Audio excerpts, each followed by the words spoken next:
A very good morning to you. You are watching Newsline this morning with me, Chaturanga Parachi. Last year on the 25th of December, in addition to it being Christmas Day, the tea industry in our country had a little scare and then a little relief after Russia imposed a ban because of a beetle in the tea that we exported there, and then on the 25th of December it was lifted. Now once again there seems to be a little problem building up in the tea industry, or in terms of the exports that are going out of our country. We're going to talk to Mr. Rohan Fernando, the past president of the Tea Exporters Association. Good morning, sir, and thank you for being here with us this morning. Morning, Chaturanga. Let's get to the topic right away. Now, you were here last year as well, around the same time that I was just referring to, and we were talking about this issue of tea exports going out of the country and the quality of it. You said that there were other issues that underline this particular Russia tea ban that we had. Now, similarly, we see now that Japan has also imposed a certain type of a ban, where they have said, look, your weedicides, your pesticides that you have used in your tea is not according to the standards that we follow in Japan, so thereby do not send your tea to Sri Lanka. Is that the case, or what's really happening? See, I think it's a little bit more complex than the ban that Japan has imposed. Japan has been a very favorable country for pure Ceylon tea, and they have been buying the topmost quality of Ceylon teas, and we are very proud of the fact that we could export to Japan. Yeah. So Japan is a standard bearer for any quality goods in the world. So if someone could export finished goods to Japan, that itself gives you the power to go to other markets on the back of Japanese consumers accepting our products. Now, what we have come across is that due to negligence or lack of knowledge that we have got into this situation. For instance, the chemical residues Japan is talking about, it did not happen overnight. Japan gave a warning. I was told they have given a warning as far back as a year ago about the maximum residual limits in some of our teas. But the information has not been conveyed to the relevant authorities, and then after 1 year they have imposed this chemical residue. They have not banned the tea. They have imposed these MRLs which they believe are carcinogenic and not good for human consumption. That is where the problem is. So it's a very sad situation that our export industry is not properly monitored through a dedicated export-related ministry. That is the bottom line. I'm not against the ministers or the plantation ministry, but how can the plantation ministry look into the affairs of export-related items, which are very, very complex, very technical, and also very sensitive? And once a decision is made by an importing country, it's very difficult to reverse it, and also to clear the bad image it gets onto our products from Sri Lanka. Now, Mr. Fernando, as you said, I remember I myself was seated at this press conference where the Minister of Plantation Industries came forward and said, look, we have an issue with Japan and we are dealing with it. And this was around, if I'm not mistaken, January this year or December last year. So, as you said, this has been an issue ongoing for about a year. But up until the point that the issue was actually an issue, yes, the media, the people were not really talking about it. As you said, the information had not gone through. So where is the problem?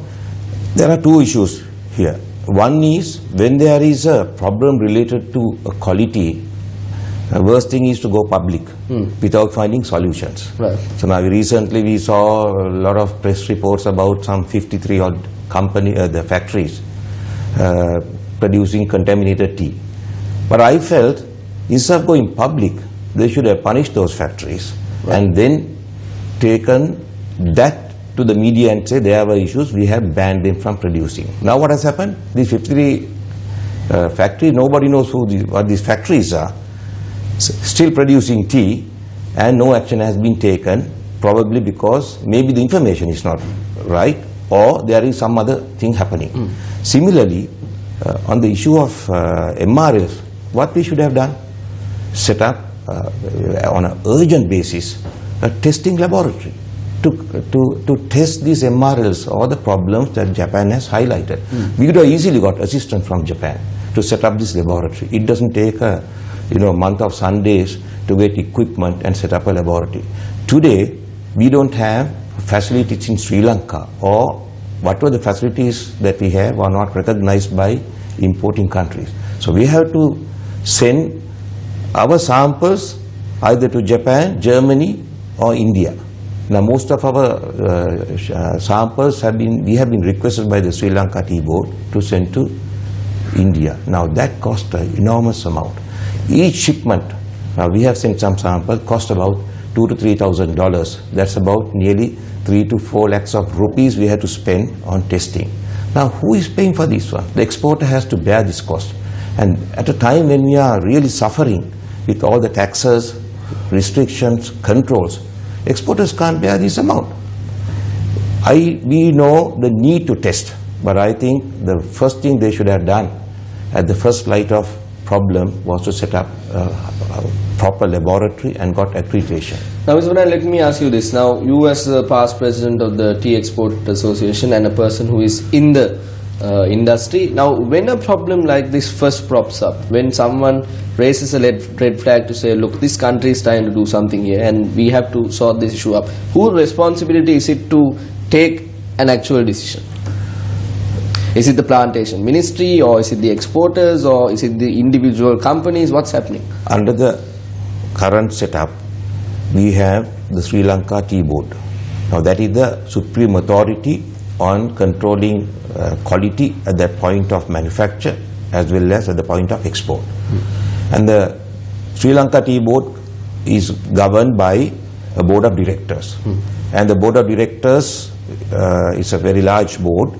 They have a representation from each stakeholder section, like the plantations, factories, smallholders, tea exporters. In fact, I have also served on the board of Sri Lanka Tea Board. And during my time, I'm talking about 3-4 years ago, we had very good civil servants like Mr. Vijayaratna, Mr. Lalit Hettiarachchi, who knew the ARs and FRs and how to tackle this kind of problems. This question of sugar being used in tea cropped up. We took a collective decision not to give it too much publicity. Instead, to go after the errant factories and take them to task and educate the factories at that level. Because no sooner you give it too much publicity, that is copied, especially today, it goes viral, it goes all over, and it goes to our other tea importing countries, and they also start tightening the screws on our imports. And don't forget that we have our competitors right around at the Vietnam, India, Bangladesh, and these countries will definitely stand to benefit from problems we are having here. So I think we have to use our, we have to be strategic in tackling problems of this nature. I'm not saying everything is hunky-dory, tickety-boo, we will not have a problem. But there are problems, but we should know how to handle problems. We should be strategic in that. That is where the problem is, I think. Mr. Fernando, now, when this particular issue of MRA being used in the tea exports that are going out, what are the chances that the factories or the people who are actually exporting the tea do not know that there is such a problem if you use this particular, because are they educated to that level is my question. I think if you speak to the plantation sector, the biggest problem is the banning of the weedicide, the herbicide, glyphosate. Now I think Sri Lanka is now famous for not only for bank robberies and corruption, but also for glyphosate. Everybody knows what glyphosate is. Now this is a substance we have introduced in 1977. They did some trials in 1978. They introduced as a safe herbicide for controlling of weed. And I am not personally, I am for clean agriculture. I am an organic farmer myself. But when you are banning something that has been in practice for such a long time, where it has been cost effective and people are used to, and where there are no effects from importing countries, you have to be careful. You must find alternates, either manual or something safe, there are organic weedicides. You must have proper research going into it, and we must phase it out gradually rather than overnight. So now we believe what has happened is overnight ban on glyphosate has caused illegal imports of very substandard and very dangerous compounds to be smuggled into the country and used on some of our tea plantations. That is where the problem is. And some of these compounds, which now Japan refers to having high MRL content, comes from a substance called NCPM, which is a weedicide as well as a growth hormone. So we don't know whether they are applying it to the surface or to the bush to increase the growth of leaves. So this is where the problem is. So I think it is a problem that we have to tackle immediately. And the ministers in charge, that's the plantation as well as agriculture, must have a task force, including the stakeholders, to sit together and the scientists. We have a very good TRI in this country. Not only TRI, we have a CRI, TRI, RRI. So there are a lot of scientists working in these places. So all this expertise, the scientists, they must get together and then take a collective decision to present a paper to the President and the Prime Minister as to how we can overcome this problem.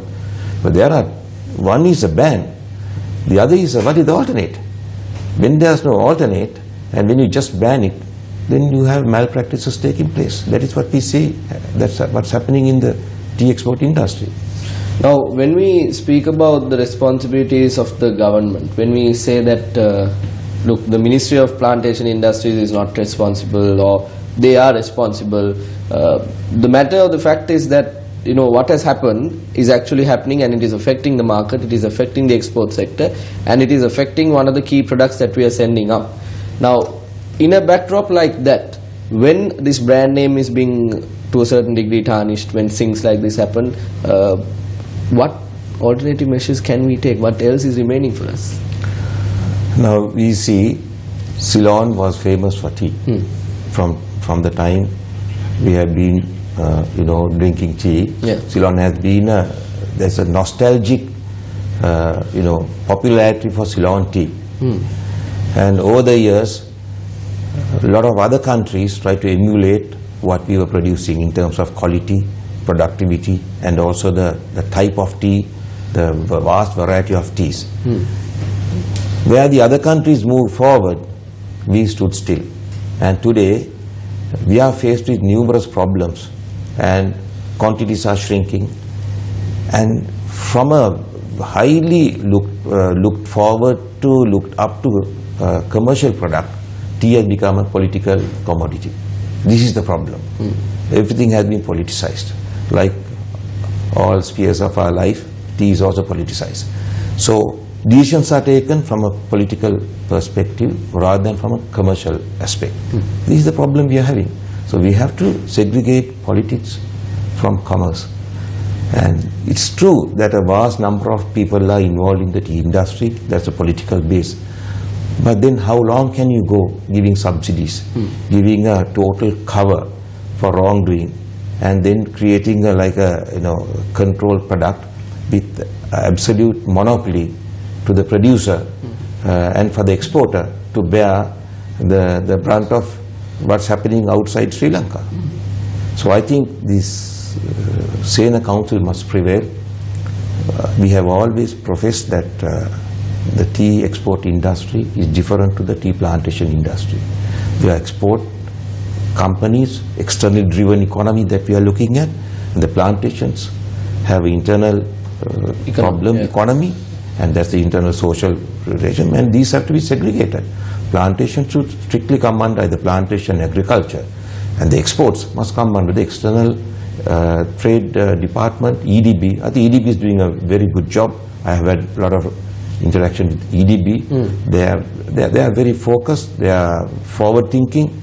So I think we should align ourselves with the EDB and the Export Trade Ministry to overcome these problems. With that, we'll go into a short commercial break. We'll be talking more about the tea industry when we come back. Stay with us.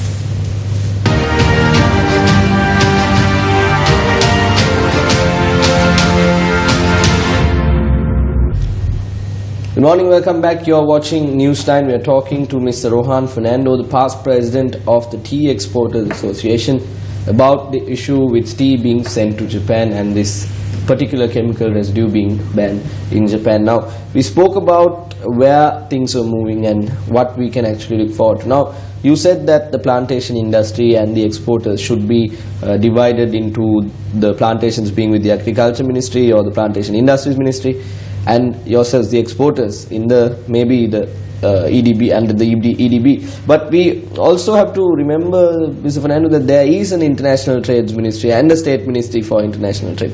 Now, when issues like this prop up, is it the sole responsibility of the... Now, we see Minister Naveen coming forward and speaking, saying, look, there was an issue, we are trying to sort it, that sort of thing going on. But what is happening to the International Trade Ministry, the State Ministry? Do you all have any interaction? I think a good question you asked me. Now we are in the midst of reshuffling the cabinet in a scientific manner. Yeah. Now, if you go back to the Yahapalana, whatever the promises they made, I read that article where there were about 33 or 35 ministers scientifically done. I think that was a very good concept, and we found exports, especially tea, coming under the External Trade Ministry. Now, for some reason or the other, you know, Sri Lanka has the largest cabinet in terms of population. Now, those are also world records, I think.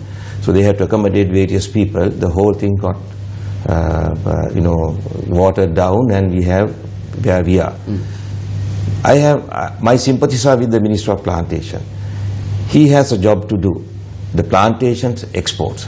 Now, I don't know whether he has the necessary facilities, the resources, and the technology to handle external affairs related specifically to trade barriers, these the various country-specific requirements. That is ideally the External Trade Minister. So this is where the problem is.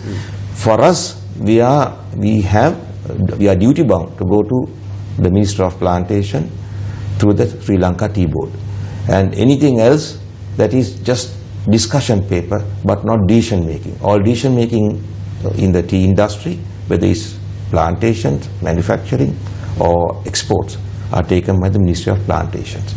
So I think I have answered your question. Definitely. Where the problem is.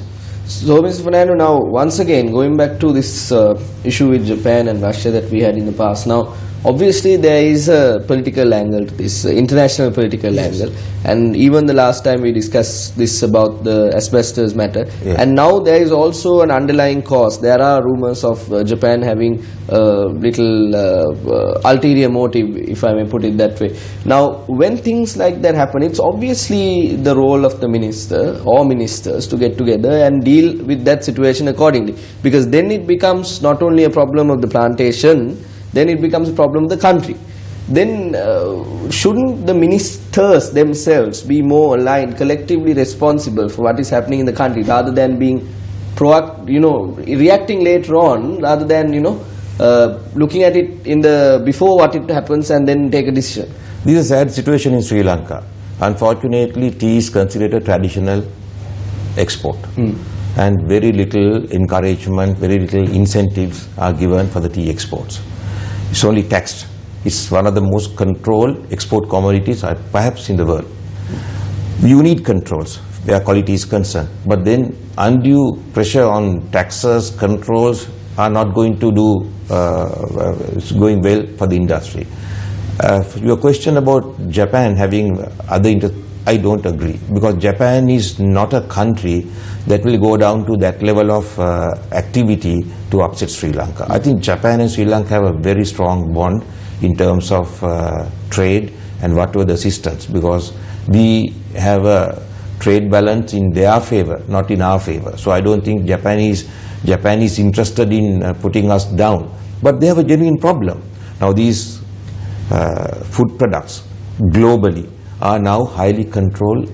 There are a lot of controls coming for food products, whether it's food, drinks or whatever that you consume, primarily because of this chemical contamination globally. So that is what is happening in the case of Japan. And it's not only Japan. who have come on to check our teas. Germany is now very stringently checking our teas for certain other compounds. So similarly, this will now expand to various other countries.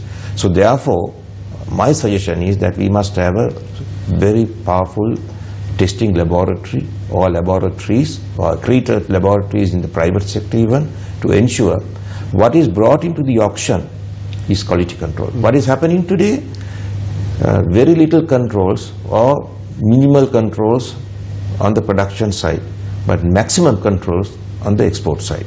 So once the tea is brought into, you buy at the auction on a 4-ounce sample and you pay upfront using lots of money, heating your cash flows, and then you see the tea. And once you blend the tea, very few people know where this tea has come from. So the exporter has a huge problem. So in the first instance, we must have quality control teas come to the auction. At this rate, I have a funny feeling the exporters may even boycott the auction, because it has come to a point you become innocent victim of somebody else's crime. So then, if that happens now, the government, after it came into power in 2015, the ministers have been expressing that, you know, we are solving the problems, that sort of mentality. Now, 2 years, 3 years into the, almost 3 years into the government, we see that this particular incident we are talking has cropped up many times. There were issues in the tea industry from 2015 onwards, even before. But let's take, for example, the liberalization issue. We did a story and I spoke to you personally and I asked your opinion and the opinion of the other side as well. And what the minister had to say was, look, if they come forward and take a decision, we are okay to entertain it, sort of, you know. It was a balanced answer that he gave. But you yourself said the minister has to take a decision and then everyone else has to abide. Once again, the lack of responsibility from the government or the lack of accountability from the government has been the cause for all these issues. Am I correct in saying that? Absolutely, because I told you, tea is no longer a commercial commodity. It's a political commodity. So they are playing politics and nobody wants to take a decision for the fear of angering some other sector or some people. So this is the problem. Now, what we put forward from the Tea Exports Association for a long time was a concept that let's give it a try of liberalization. Not that overnight you liberalize like the way you ban glyphosate, but have some form of a export zone control where we can try this out. If that doesn't work, we will stop. Now what is happening today? By closing the doors for liberalization, have we done better? That's the first question I would like to ask. All the people who are opposed, even the government ministers who have opposed or who have stayed on the side and waiting, passing the ball for two sides to play the shots, and as a result the country is going down without making decisions. Have we done better? Have we done well? I don't think so. I think we are in a worse situation today than we were 2 years ago. So I think there has to be, some form of decision making has to be done. You have to take the bull by the horns and then take, okay, let's try this out. If it doesn't work, we will revert back to the original system. What is happening today? A lot of companies are moving out of Sri Lanka for their production facilities. Now if you export from Dubai, half the problems does not appear. Now there are so many other export zones coming and people are being encouraged. Dubai, Sharjah, and even the US, people are doing, India. And very soon you will find Sri Lanka becoming a not a multi-origin, we have a major bulk exporter as opposed to value-added exporter. This is what I fear would happen in the not too distant future. Mr. Fernando, now when we talk about the quality of products, obviously the Sri Lankan market also drinks the tea that is made here. Correct. And I have been getting questions from viewers to ask whether the same tea that we are exporting or the same tea that Japan had a problem with is being consumed by consumers here in our country. In your capacity, can you answer that question? I can answer that question. Actually, the problem in Japan is not a life-threatening issue. They are very stringent. Now you are looking at about 1 or 2 parts per million of these chemical residues you find in a brewed cup of tea. Actually, tea is still, I must assure our Sri Lankan consumers is much safer than most of the food you eat here in this country. The chemical residues are very minimal. But these are the standards set by the global consumer. So we have to adhere to that one. At one point, we boasted that we are the most ecologically clean producer of tea in the world. That is because we had certain controls, we had proper monitoring. But suddenly we seems to be losing that status quo.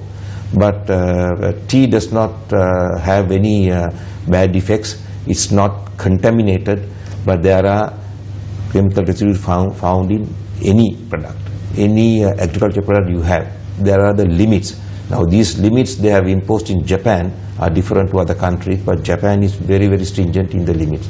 So please drink your tea, don't worry about it. Nothing will happen to you.